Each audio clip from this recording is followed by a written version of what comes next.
Hello everyone, welcome to Chapter 4, Applications of Derivatives, and our focus here will be linearization and differentials. Let's focus on linearization. Can you see the word line in linearization? That's your big hint there. We're going to use the idea of lines here. And why do we need them?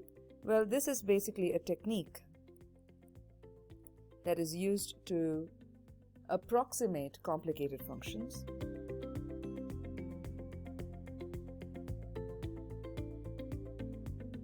So we're going to use the idea of lines to do this. So to illustrate this, let me give you an example. Let's take y equals x squared. You know, it's a parabola passing through the origin.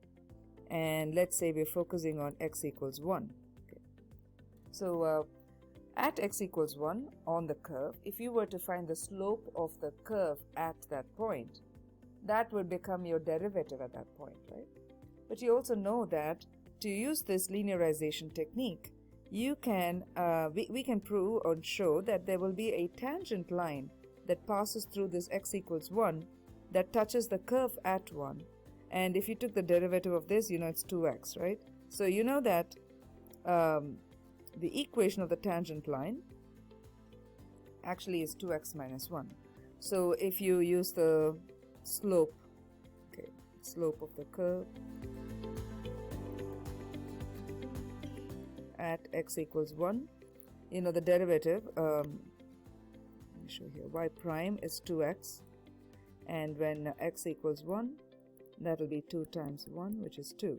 So you have the slope, and then the point, when x equals 1, it implies y is equal to 1 squared, which is also 1. So 1 comma 1 will be a point.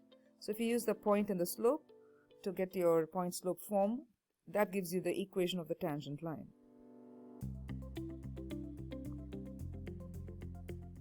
TGT is tangent line. Okay. And this is how it looks.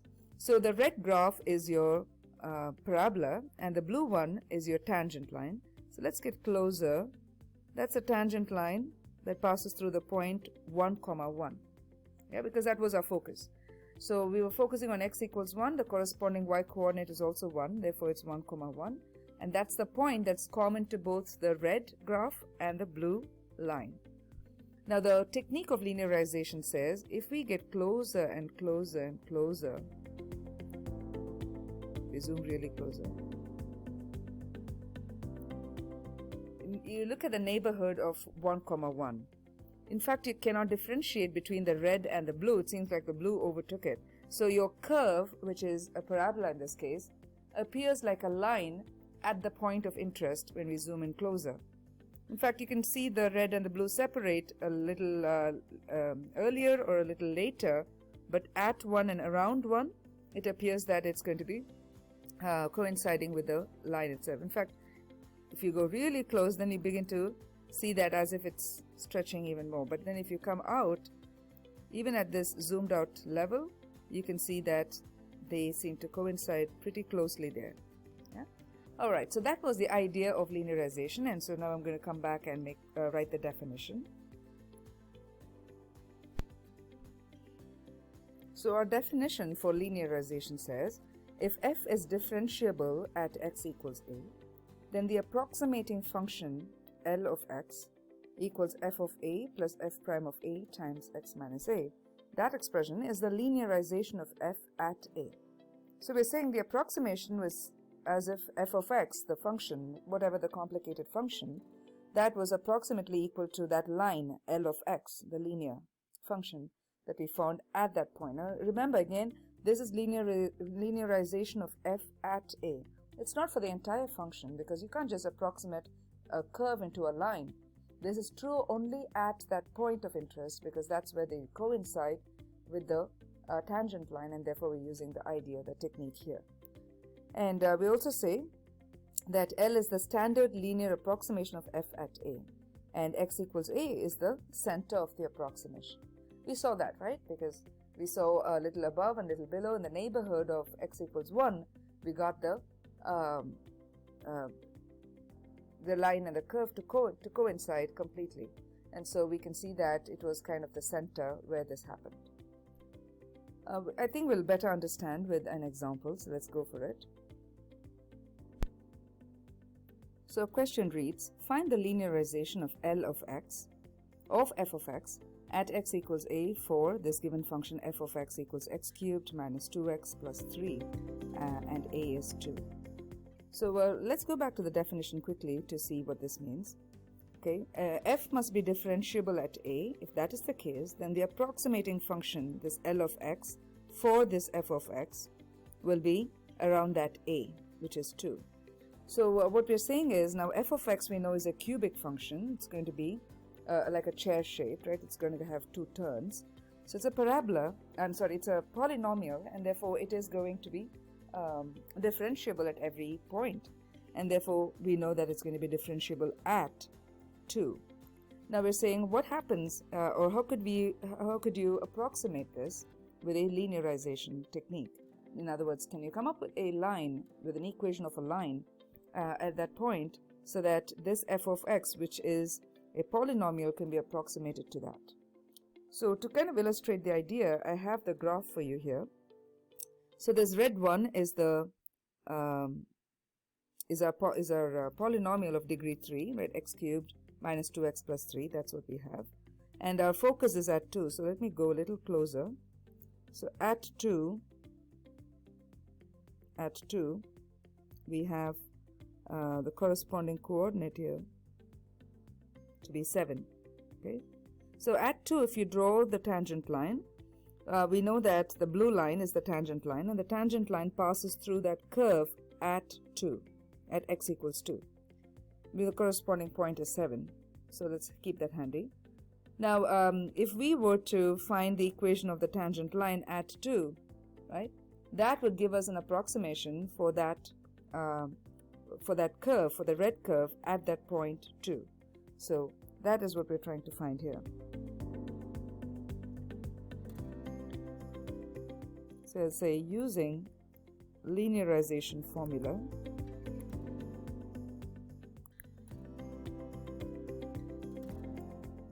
the formula says this new L of x, the tangent line, will be f of a plus f prime of a times x minus a.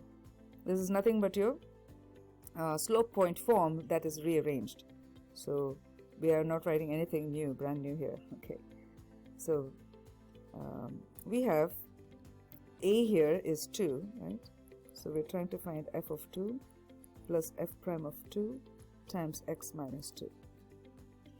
So if we can find f of 2 and f prime of 2, then we just plug that in and we get our L of x. This is basically your slope intercept form, because when you finally write it, it'll appear in that form. But what you have here is a rearrangement of slope point form. All right, so I have f of 2. So I go back to the function and I plug in wherever x occurs, I replace it by 2. So if you did all that, that gives us 7. We saw that on the graph, right? 2, 7, we saw that, but if you computed it, you're going to get the same thing. So we got that. We need to find f prime of 2, but for that, we need to find f prime of x. Let's take the derivative of this.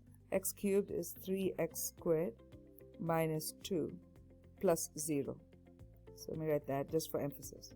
So basically it's 3x squared minus 2. Now I can find f prime of 2.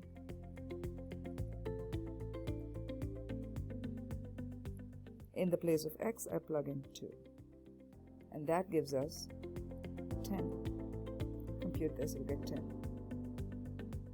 12 minus 2. Alright, so we've got f of 2 and f prime of 2. I come back to this L of x. F of 2 is 7 plus f prime of 2 is 10 times x minus 2.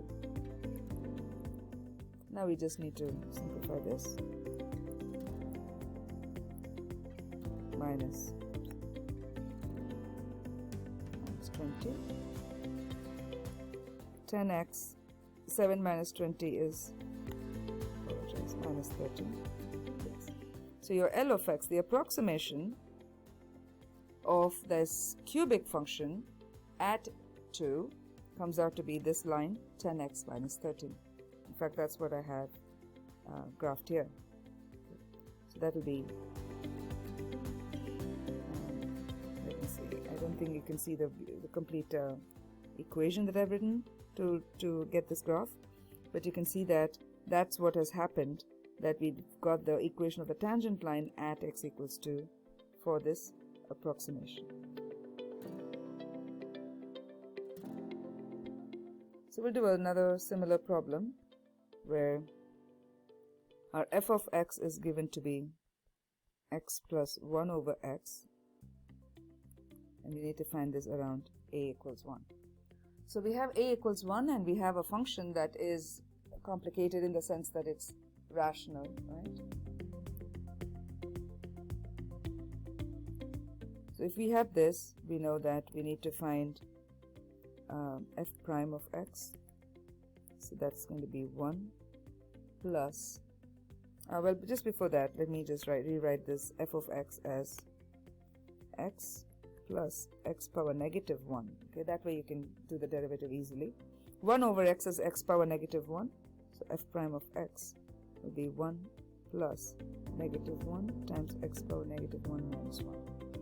1 minus x power negative 2, which is the same as 1 minus 1 over x squared. We want to rewrite this in the positive exponent form. So we got f of x and f prime of x. Now we need to find them at 1. So what is f of 1?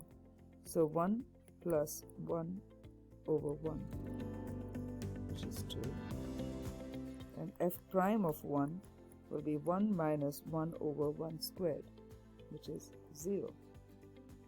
And so if I went back to the L of x formula, which was L of x equals f of 1 in this case, plus f prime of 1 times x minus 1. F of 1 is 2 plus f prime was 0 times x minus 1, which basically is 2. So the approximation here is that it's going to be a horizontal line. Right? L of x equals 2 is a horizontal line that passes through the curve at x equals 1. So that is our linear approximation or linearization. Do another one. Maybe we'll try a trig function. So this is our function given to us, tan x, and the interest is at pi. What happens when it's at pi? And so to find the linearization for this, what is the this is definitely a curve, right? We know that it's a trigonometric function. You know how a tangent line looks, right? It looks like this with the asymptotes and all that. So we're going to find an approximation for this, a tangent line for this at that point x equals pi. We call it a equals pi just for the sake of the formula, right? But it's where x equals a, which is pi. So I'd like to find f prime of x. So derivative of tan is secant squared x. So I got f of x and f prime of x. Now I have to go ahead and evaluate it at pi. So tan pi will be 0 because it's sine pi over cosine pi, which is 0 over 1, which is 0.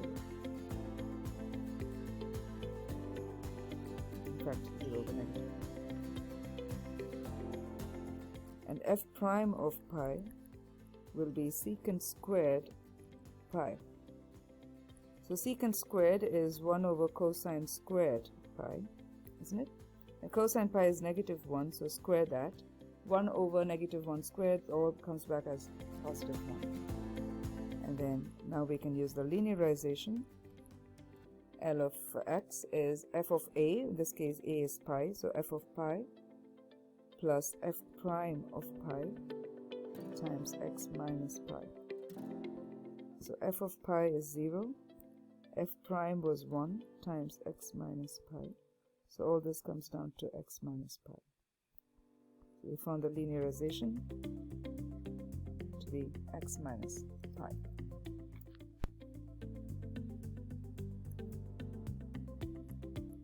In our next problem, f of x is given to be 2x squared plus 3x minus 3, and a is negative 0.9. Okay. Now notice that the whole idea of approximation is to make whatever is complicated simpler. So now we have a equals negative 0.9, and this kind of pushes us to use the calculator to compute this.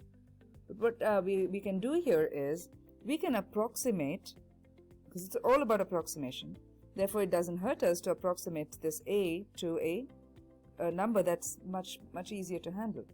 So let me, before doing that, let me just get the derivative here. F prime of a will be 4x, 2 times 2x, right? So 4x plus 3. And we're saying we need to find f of a. F of a is f of negative 0.9, but let's make it, I have to use the approximation symbol. We're going to approximate it to f of negative 1. We'd like to choose an integer basically to help with the computation. So I'll just say we choose an integer close to a.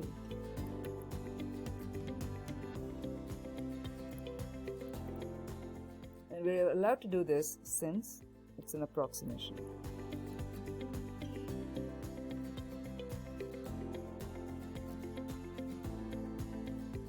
You can't do that with exact values, right? You want the exact answer. So here we're using approximation, therefore f of negative 1 will be 2 times x squared plus 3 times x minus 3, and in the place of x you plug in negative 1. Again, be very careful with your sign. Negative 1 the whole squared, okay, that comes back as positive 1, but 3 times negative 1 will be a negative 3, so watch out for that. Those things combine to give us negative 4. Then we have f prime of negative 1, so I come back to f prime of x, and then 4 times negative 1 plus 3. That comes out to be negative 1. So this is so much easier to find the linearization. So f of negative 1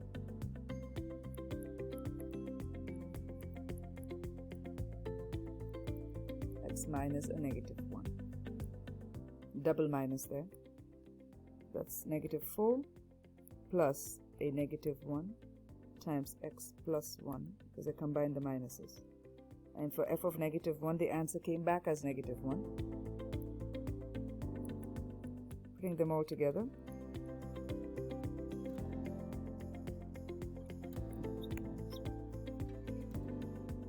That will be minus x minus 5. So L of x is minus x minus 5. That's what we do with linearization. Now let's move on to differentials.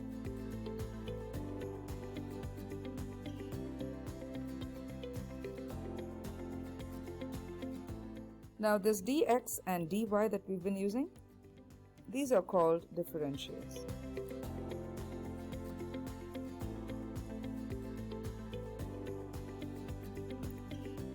And what's really neat when we see them as differentials is that they behave like independent variables.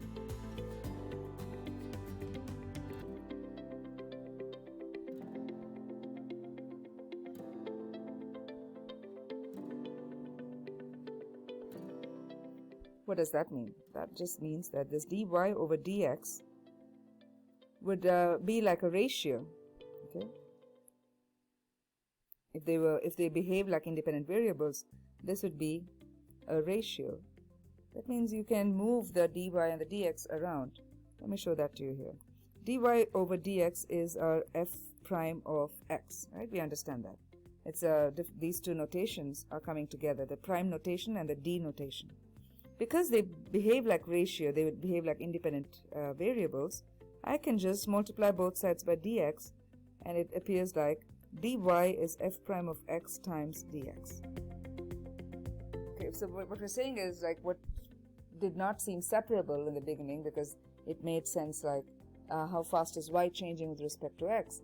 When we kept it as a slope, we only could keep it as dy over dx to explain this process.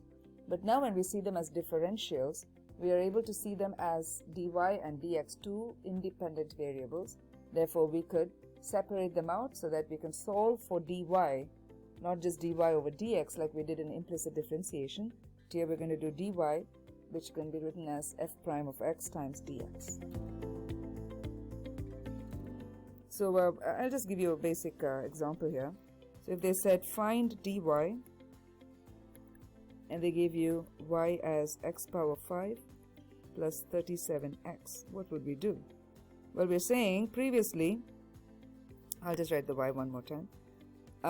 Previously we would just do dy over dx. So just do that. Take the derivative. That's going to be 5 times x power 4 plus 37, right? When they say find dy, we only want the dy. So you're going to multiply the whole of right hand side by this dx. So put that in parentheses because the entire thing is getting multiplied by this. There's a reason why we do this. We will need this when we get to integration. So for that we're building up this idea. But what is the purpose of this? What is the application? Because in chapter 4 we're talking about application. How do we apply this? We apply this when it comes to estimating with differentials. So I'll write that part here. Estimating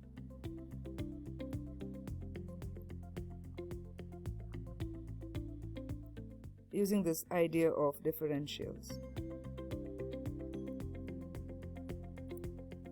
So if I had a small change to the a value, okay, a is a particular x value, okay, x equals a. So if that a is slightly changed by a small quantity dx, we're saying because of the way they behave, this will be like f of a, the function at that point a, plus the differential dy at x equals a. A small distance added to the a, if you were to find the function of that, that would be an estimation like this. Okay? So we're saying this delta x, the change in x, is a small change in x as a differential. You can see this actually with an example. So let's go ahead right into the example. If we said estimate 7.97 power 1 over 3. Okay. Now we have 7.97. We can't do this without a calculator. We're trying to find the cube root, because it's power 1 over 3 of 7.97. So is there a way to write this information using differentials and approximating the answer? Now what we can see is if I were to approximate this, the 7.97 would approximate to an 8. Cube root of 8 is 2, so we get that. But what we're trying to do here with differentials is we're able to go further and find the approximation much closer. So we're not saying, we're not running to the next whole number to give that information, but we are going to use something similar to get a more closer estimation. So let's first approach this by writing the y as a cubic function because we need the f of x, right? So let's do that. Let's write the given information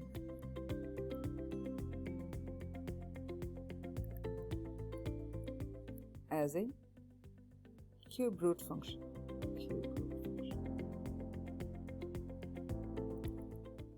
So we have this 7.97, which is the problematic part, right?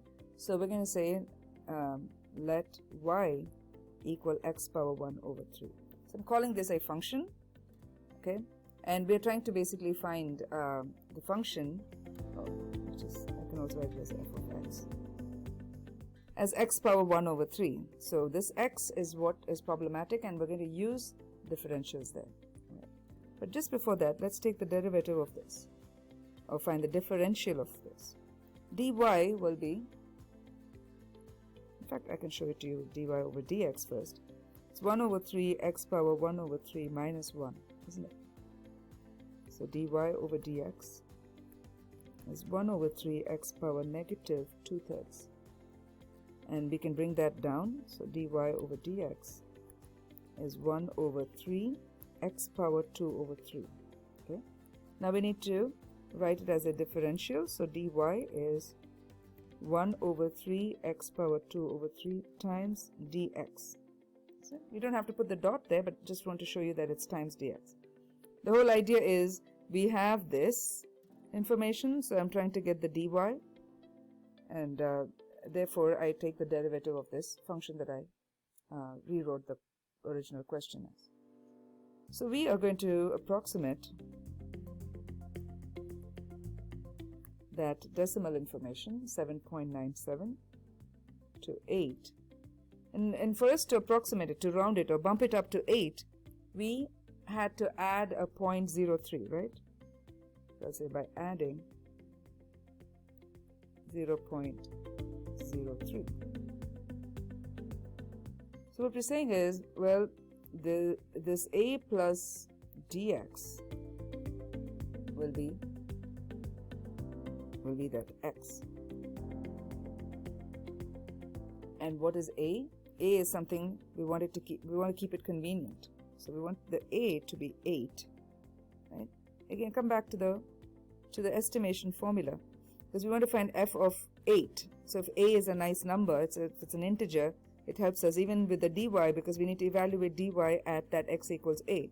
So we want that to be a convenient number. So a plus dx. So if I'm choosing my a to be 8, so I want this 8 plus dx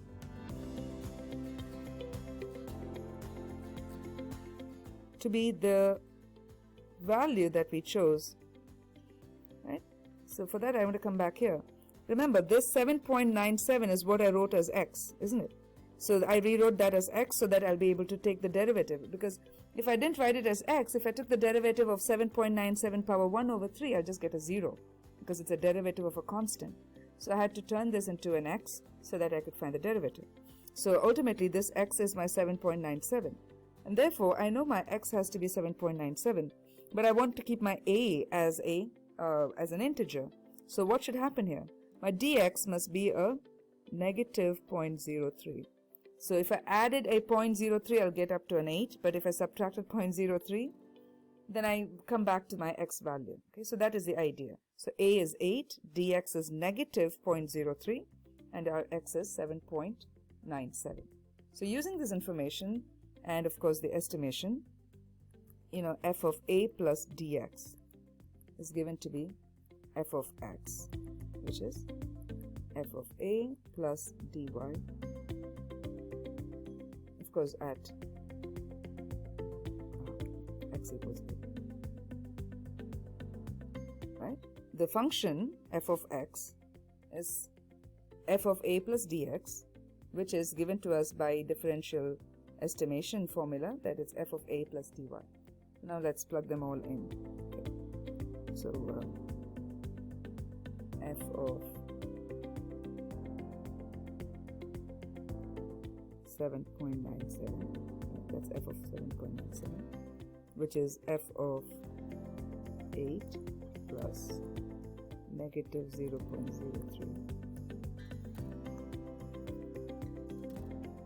which is equal to f of a plus dy was 1 over 3 x power 2 over 3 dx at x equals 8, because x equals a. So I'm rewriting everything here, and here let me write the a as 8. A is 8. So I plug them all in, and I'm going to take it simpler.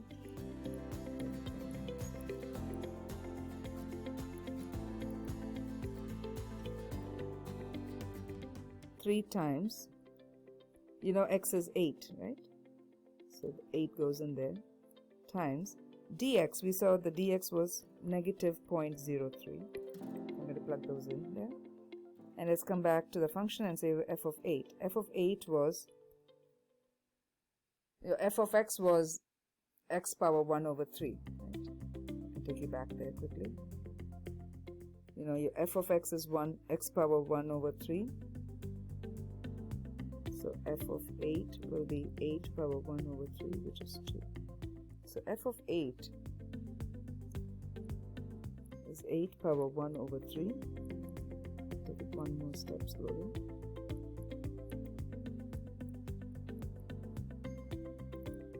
Alright, 8 power 1 over 3 is the same as cube root of 8, which is 2, plus 1 over 3 times 8 power 2 over 3. I want you to try and do this without a calculator, at least up to this point, so you understand the way it works behind. 8 power 2 over 3 is the same as cube root of 8 squared, right? Cube root of 8 squared. That's one way to do this. Or you could find the cube root of 8 first and then square the answer. So cube root of 8, because that will be easier here. Cube root of 8 is 2, and that 2 when you square it, because that's the power, 2 squared is 4. So times negative 0. And that gives us 1.9975. Now I want you to understand again that this idea was a breakthrough idea, especially at during the age where there was no calculator that computed things for them so quickly. So there had to be a way for them to compute things much simpler. So this might seem complicated to us. Oh, how do I divide 0.03? Actually, it's not so bad. Okay, because 0.03, let me just show that to you quickly before I... That's going to be 12, right? So that will be minus 0.03 over 12. This is actually a nicer number just because this will be 0.01 over 3 and 12, right? That will be 4.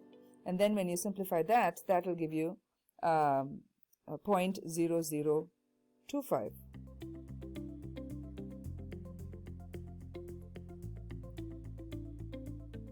Which is your 1.9975.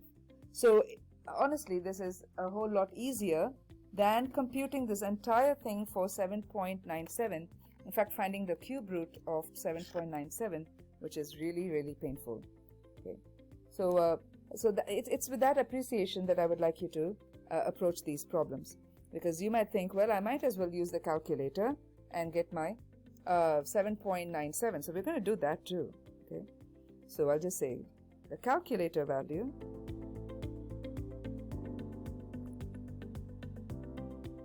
is for f of 7.97, it's basically 7.97 power 1 over 3.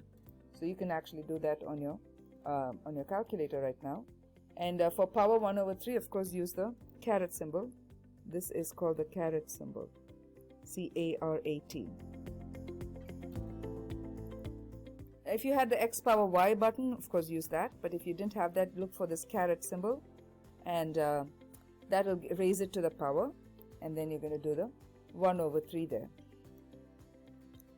And that gives us 1.997496868. If you were to approximate this to 4 decimal places, we got our answer approximated perfectly. In fact, for up to 4 decimal places, right? If you rounded it at the 4th decimal place, we get the exact answer.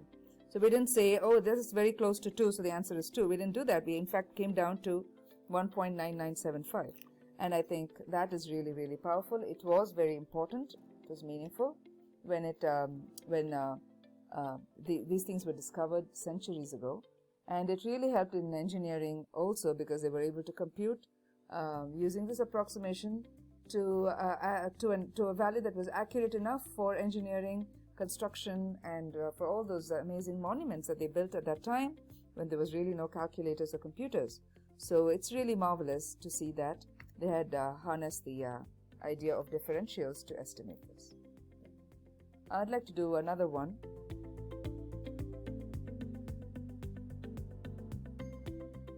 So I'll say estimate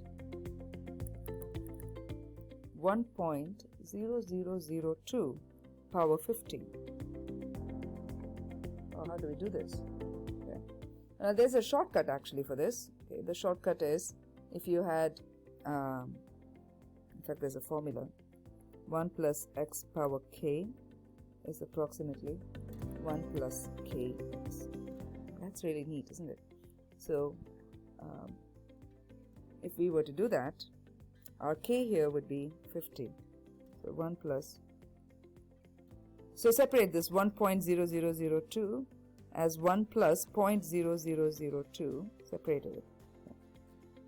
that's power 50.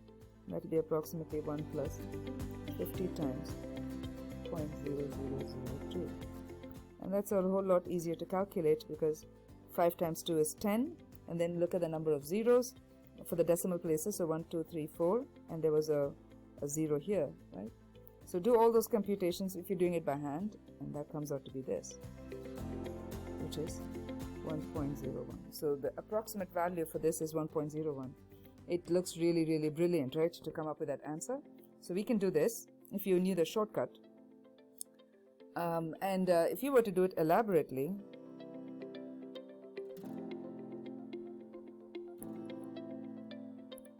what we see here is that we have, let me write that one more time here, power 50. So what we see here is that we could rewrite this as 1 plus 0.002 power 50, isn't it? So that means I can rewrite this as I can see this as a dx and this as an a. So this is like your a, and this whole thing is your dx. So a plus dx. Right? So we got that set up. And I want to rewrite this also as a function, so let me write that. So this can be written as x power 50. And I want to call it a y so that when I take the derivative, I can actually use that information. So 50 x power 49, right? One less than that. It will be dy over dx. And then if I were to write this as a differential, then dy will be 50 x power 49 dx.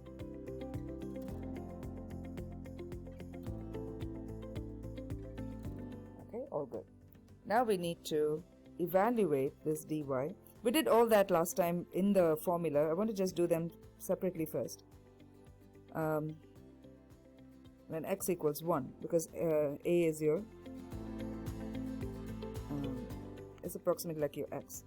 So x equals 1. So 50 times 1 power 49 times dx. What was dx? Dx was 0.0002. What's really neat is anything power, 1 power anything, sorry. 1 power anything is coming back, is going to come back as 1. So that's going to be 50 times 0.0002, which is 0.01. Okay, so dy when x equals 1 is that. I want to put all of these together. So we know that f of x is the same as f of a plus dx, which is basically f of a plus dy at x equals a, isn't it? So let's rewrite all of these things for our given problem. Okay. So we have f of x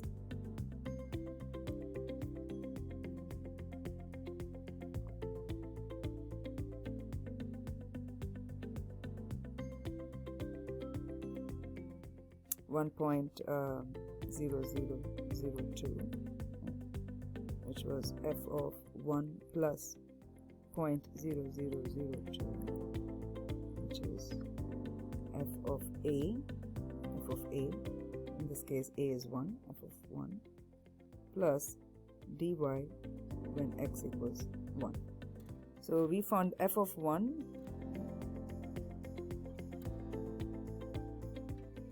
and we can just compute that here. Now f of x is x power 50, so f of 1 will be 1 power 50 plus, we just found dy at x equals 1 to be 0.01. So 1 power 50 will come back as 1. So 1 plus 0.01, which is 1.01. We get the same answer when we do the elaborate way, right? 1.01, which is what we got when we did the shortcut by seeing it as 1 plus x the whole power k. Again, there are several shortcuts like these that you may come across if you did a little more research that can come in handy. But whether you know the shortcut or not, this elaborate method, which is the estimation method, will always come in handy. It will always work for us, even if you didn't have any nice handy shortcuts like this. do one more, and this time we'll use the shortcut. Okay.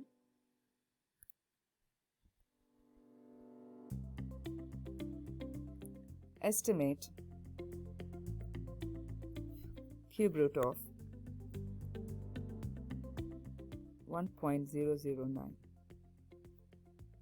So what we can do now is rewrite this cube root of 1.009 as 1.009 the whole power 1 over 3, isn't it? Which can be rewritten as 1 plus 0.009 power 1 over 3. I'm separating the 1 and the decimal part. And we know that from that trick or that shortcut, this is approximately the same as 1 plus this 1/3 times 0.009. And that is going to be, the 3 and the 9 will cancel each other, right? So that's going to be 0.003 and 1.003. If you're curious, you can pull out your calculator and compute it to compute cube root of 1.009 and see if that gives us this answer. Alright, let's wind up with this last problem. Use the differential dV to estimate the change in volume of a sphere when the radius changes from 9 to 8.8. Round your answer to the nearest tenth if necessary. Recall that the volume of a sphere is 4/3 pi r cubed, where r is the radius of the sphere. V is equal to 4 over 3 pi r cubed, and we're supposed to find dV, right?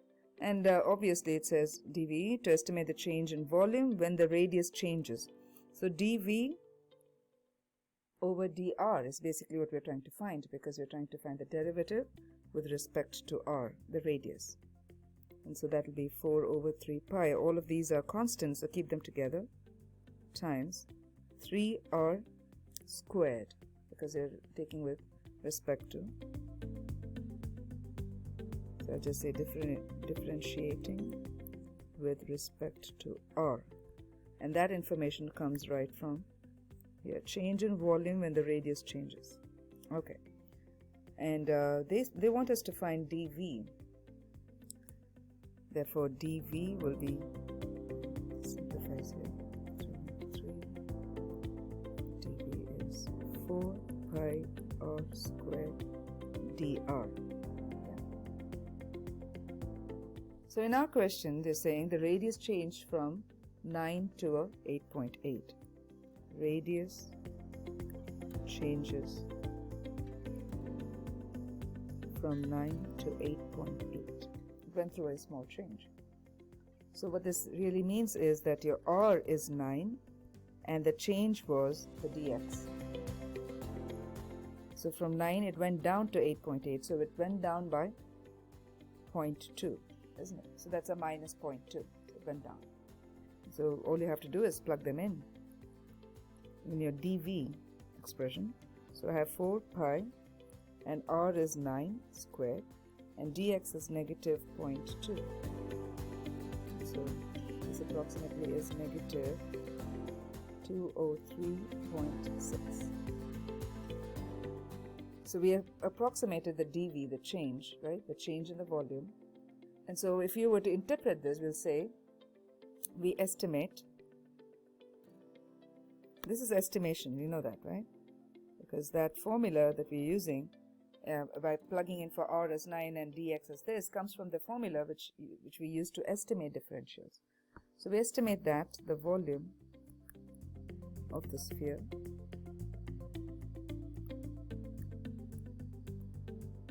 note that you have a negative volume, right? So that means it decreases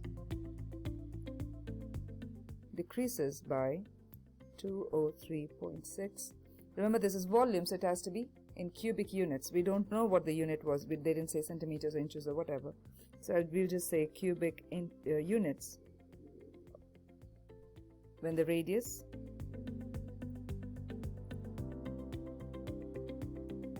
decreases from 9 to 8.8. It's all lining up nicely. And again, remember the units for the volume, and make sure that you indicate the minus by the word decreases. Okay? So this was another example, a real-life example of how we could use the differentials to estimate it. With that, we finish off with this section in Chapter 4. I will see you in the next lecture.